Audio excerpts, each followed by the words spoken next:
For a long time, I didn't believe this rig was anything special. My opinion changed after a day at a small neighborhood pond. A fisherman nearby had 3 bottom rigs in the water, while I was fishing with my usual float rod, using almost the same bait and ground bait. By the end of the session, he had landed well over a dozen Crucian carp, and I had caught only 2. The strange part was that we were fishing side by side, using similar bait and feeding the area the same way. The only thing that separated our results was the rig. That experience made me realize I had ignored an important detail for years, one that very few anglers ever discuss. In this video, we'll break down why this setup is so effective, what really happens beneath the surface when a Crucian carp takes the bait, and why some fishermen swear by it while others think it's a waste of time. The rig itself isn't the secret. Success comes from setting it up and fishing it the right way. If you enjoy fishing and want to improve your catches, be sure to subscribe and leave a like. It helps the channel a lot. Also, tell me in the comments where you're watching from. I always enjoy seeing where everyone likes to fish. Before anything else, you need to understand the key principle that makes this rig work. Without it, the choice of bait, ground bait, or even the rig itself becomes much less important. I'm talking about the self-hooking system. Let me know in the comments whether you've actually fished with this popular Crucian carp rig, or if you've only heard about it. With a standard fishing setup, the fish picks up the bait, you notice the bite, and you set the hook yourself. Crucian carp, however, don't usually attack the bait immediately. They inspect it carefully, gently pull it into their mouths, and if they detect even the slightest resistance, they spit it out almost instantly. That's why float anglers often miss the bite completely. Many people reel in only to discover the hook is empty, convinced that nothing ever touched the bait. In reality, the fish was there, it simply rejected the bait before there was any chance to react. Crucian carp are extremely cautious by nature. Heavy fishing line, oversized hooks, excessive noise, or anything that feels unnatural is enough to make them abandon the bait in just a moment. This rig works very differently from a standard fishing setup. Instead of depending on the angler to strike at exactly the right moment, the rig is designed to hook the fish automatically. As the Crucian carp begins feeding around the packed feeder, it eventually finds the baited hook lying close by. Once the hook catches the fish's mouth, the fish instinctively pulls away. The leader tightens, the weight stays in place, and the hook sets firmly. There's nothing mysterious about it. It's simply a well-designed mechanical system. I remember the first time I watched this happen. A fisherman was quietly sitting on the bank, scrolling through his phone, when his rod tip suddenly bent over. He calmly picked up the rod, reeled in a healthy Crucian carp, placed it into his keep net, and returned to what he was doing. At first, it seemed almost unbelievable. Later I understood that the result had nothing to do with luck. Everything came down to a properly assembled rig. That's why every part of this setup matters, and even small changes can reduce its effectiveness. The most important components are the feeders. Most anglers use 2 or 3 of them to create a concentrated feeding spot on the lake bottom. They're positioned only 4 to 6 inches apart, so the baited hooks stay right inside the area where the fish is actively feeding. One of the most common mistakes is tying leaders that are too long. For this style of rig, a leader of about 2 inches works best. Once the hook sits much farther away from the feeder, the chances of getting a bite drop significantly. The explanation is straightforward. As the fish searches through the ground bait, it naturally comes across the hook because it appears to be part of the food. But if the leader is too long, the hook ends up outside the feeding zone. The fish finishes eating the ground bait and leaves without ever finding the bait. That's why many anglers believe the rig doesn't perform well, when the real problem is incorrect setup. Another useful tip is to make the leaders from 0.14, 0.16 mm line that's lighter than the main line. If you snag the bottom, only the leader will break, saving the rest of your rig. Let's move on to the sinker. Using one that's too light is a common mistake. Most anglers prefer a 1.5 to 2 ounce sinker because it allows for accurate casts and, more importantly, keeps the rig firmly anchored on the bottom. That's essential for the self-hooking system to work.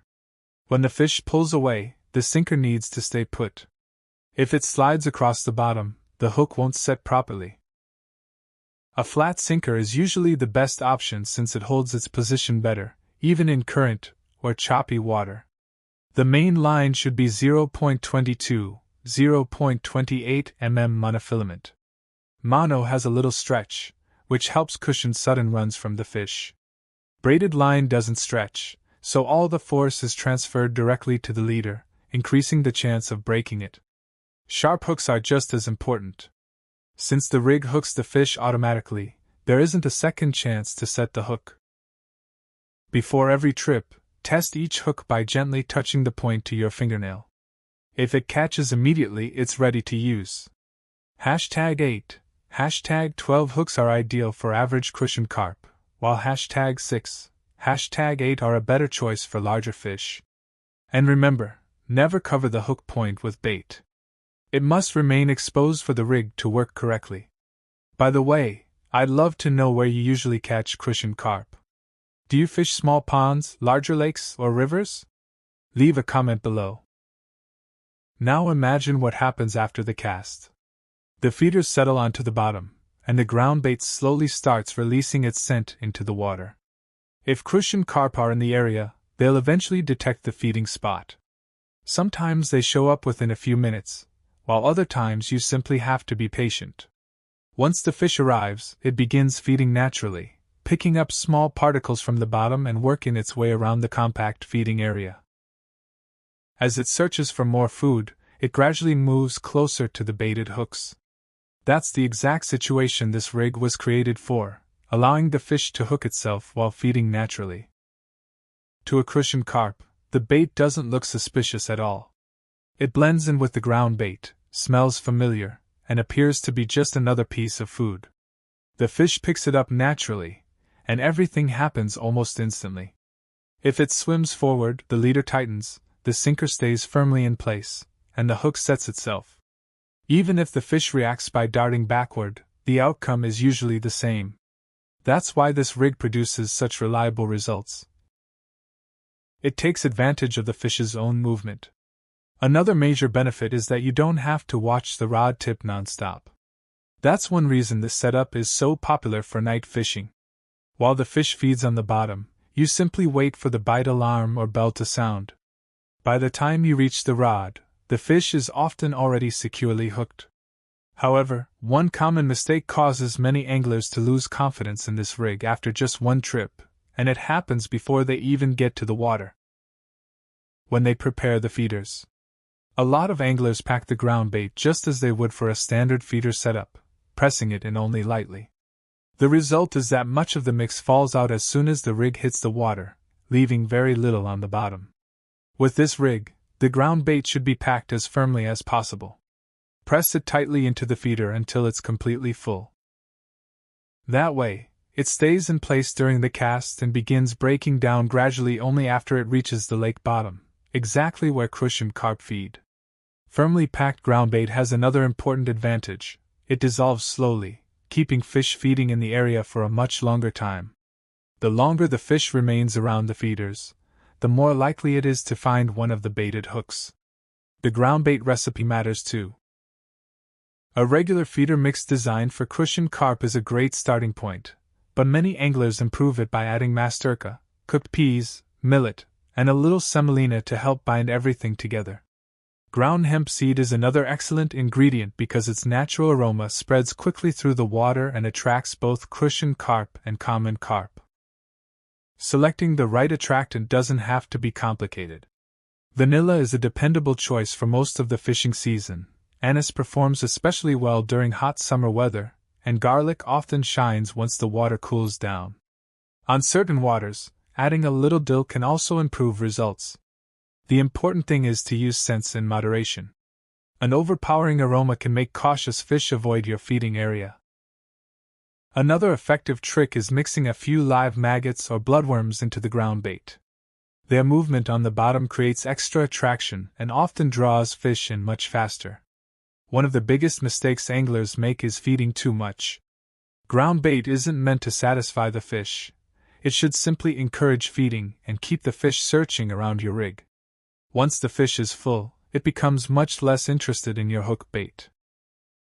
A better approach is to pack the feeders tightly and toss in only 1 or 2 small balls of groundbait. If the bite slows down later, avoid adding a large amount. In most cases, 1 small refill is enough to bring the fish back. Another advantage of this setup is the ability to fish with several hooks at once. That allows you to experiment with different baits during the same session and quickly discover what the fish prefers, saving plenty of time. In warm water, maggots and night crawlers are among the most productive options. Keep the bait lively whenever possible, and always leave the hook point exposed.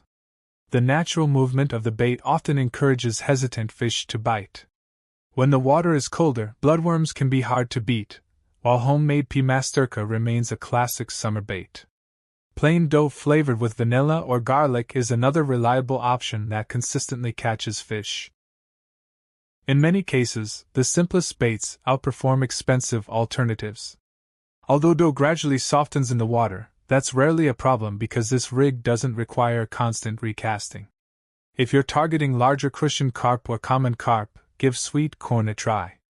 1 or 2 kernels are usually enough, and while smaller fish often ignore it, bigger fish rarely pass it up. Here's another simple trick that many anglers overlook. Try placing a small foam ball on one of your hooks. It's especially effective over soft, muddy bottoms because it lifts the hook just above the silt, making it much easier for Crucian carp to spot. In many cases, the fish picks it up simply because it stands out from everything else on the bottom. Of course, even a perfectly built rig won't produce results if you're fishing in the wrong location. One of the most common mistakes is choosing a comfortable place to sit instead of a place where fish actually feed. Crucian carp are most often found along the edges of cattails, lily pads, and other aquatic vegetation. The best cast is usually just outside the heavy cover where it meets open water. Small holes, uneven bottom contours, and soft muddy areas are also excellent choices because natural food tends to collect there. Spending a few minutes learning the bottom can pay off, since even a slight depression may hold the most active fish. These fish generally avoid strong current and rough water, preferring calm bays, quiet backwaters, and sheltered areas. During the summer, shaded locations beneath lily pads, overhanging trees, or along steep banks are often the most productive. Thick weeds and submerged logs, however, usually lead to snags, while flat, featureless bottoms rarely produce consistent action. Very shallow water can also be difficult. In less than 3 feet of water, Crucian carp become extremely cautious and may spook from footsteps, noise, or even your shadow. Depths between 3 and 8 feet are usually ideal because the fish feel safer and feed more confidently. Timing also makes a difference. Early morning and late evening are typically the most productive periods, when the water is cooler and the fish are more active. Many experienced anglers even consider nighttime the best time to target larger Crucian carp. That's when this rig really proves its value. Simply set up a bite alarm or bell and let the rig do its job. When the alarm sounds, there's a good chance the fish is already hooked. Even so, a few common mistakes can still ruin an otherwise successful trip, and those are worth discussing next. That's exactly how this rig performs on the water. When the bite alarm sounds, you simply walk over, pick up the rod, and reel in the fish. There's no trick involved, just a well-designed setup and a solid understanding of how Crucian carp behave. One thing to keep in mind is water temperature. Once it rises above 77 degrees F, 25 degrees Celsius, Crucian carp usually become sluggish. They move into shaded areas and feed much less actively. Under those conditions, even the best rig won't produce consistent action, so it's often better to wait until the evening when the water cools. Now let's go over the mistakes that cause the biggest problems. Many anglers try this rig once, don't catch anything, and immediately assume it doesn't work. In reality, the issue is usually incorrect preparation. One of the most common errors is packing the feeders too loosely. If the ground bait falls apart as soon as the rig lands, there's no feeding area left to attract fish. Always compress the mix firmly into the feeder. A quick shake before casting is an easy way to check it. Another frequent mistake is using leaders that are too long. When they're much longer than 4 to 6 inches, the hooks end up too far from the feeders, making the self-hooking system much less effective. Hook sharpness and sinker weight are just as critical. A dull hook struggles to penetrate, while a sinker that's too light will slide instead of providing the resistance needed for a solid hook set. That's why many anglers stick with a 1.5 to 2 ounce sinker and always inspect their hooks before fishing. Another detail that often gets overlooked is line tension. After casting, don't leave too much slack. Reel in just enough line so the rod tip bends slightly. That allows the self-hooking system to work much more efficiently. Location also plays a huge role in your success. Casting directly into thick weeds or submerged timber almost always leads to snags and lost tackle. Instead, focus on clean areas close to cattails, lily pads, or other natural cover where Crucian carp feels secure. Before you start fishing, spend a few minutes checking the bottom with a simple sinker. If you immediately encounter snags or heavy debris, move to another spot. That small investment of time can dramatically improve your chances of catching fish. Another mistake that costs anglers a lot of fish is recasting too frequently. Every splash can make cautious Crucian carp back away from the feeding area. It's not unusual for fish to spend 20 to 30 minutes circling the groundbait before they finally begin feeding. If you keep pulling the rig out and casting again, they may never settle in. Patience is one of the keys to success. There's one more important rule as well: never cover the hook point with bait. Since this rig relies on self-hooking, the point must stay exposed so it can penetrate the fish's lip the instant it takes the bait. Putting the rig together is surprisingly simple. A rod between 10 and 16 feet with a fairly soft tip works perfectly. Fill your reel with 0.22, 0.28 mm monofilament, then attach a 1.5 to 2 ounce sinker, preferably a flat model that stays in place more easily. Connect 2 or 3 feeders using short pieces of line about 4 to 6 inches long to form a compact setup, then attach everything to the main line with a swivel. Tie 2 to 4 inch leaders made from 0.14, 0.16 mm line, add sharp #8, #12 hooks with the point exposed, pack the feeders firmly with groundbait, bait the hooks, make a smooth cast, and gently tighten the line once the rig reaches the bottom. That's really all there is to it. This setup eliminates one of the biggest challenges in Crucian carp fishing: timing the hook set. These fish often nibble so carefully that even experienced anglers don't react quickly enough. With this rig, the compact feeders draw the fish into a concentrated feeding area where the baited hooks are waiting. As the fish feeds, it eventually picks up one of the hooks. In a fraction of a second, the leader tightens, the sinker holds firm, and the hook is driven securely into the fish's mouth. By then, the rig has already done the difficult part on its own. Before your next fishing trip, keep a few simple rules in mind. Pack the feeders firmly, use short 2 to 4 inch leaders, tie on only sharp hooks with the point exposed, and choose a 1.5 to 2 ounce sinker. After each cast, take up the slack in your line, fish over clean bottom near cattails or other vegetation, and resist the urge to recast too quickly. Sometimes Crucian carp simply need time to move on to the feeding area and start eating. Once you follow these basic principles, it's easy to see why this rig has become so popular. There's no hidden trick or special secret behind it. Its success comes from simple mechanics and a good understanding of how Crucian carp naturally feed. The rig can be assembled at home in about 20 minutes using inexpensive components, or you can buy a ready-made version if you prefer. Either way, it's worth giving it a fair chance. After one successful trip, there's a good chance it will become a permanent part of your tackle box. If you enjoyed this video and found it useful, don't forget to leave a like and subscribe to the channel. There are plenty more practical fishing tips, proven techniques, and effective rigs coming soon that can help you catch more fish on your next adventure.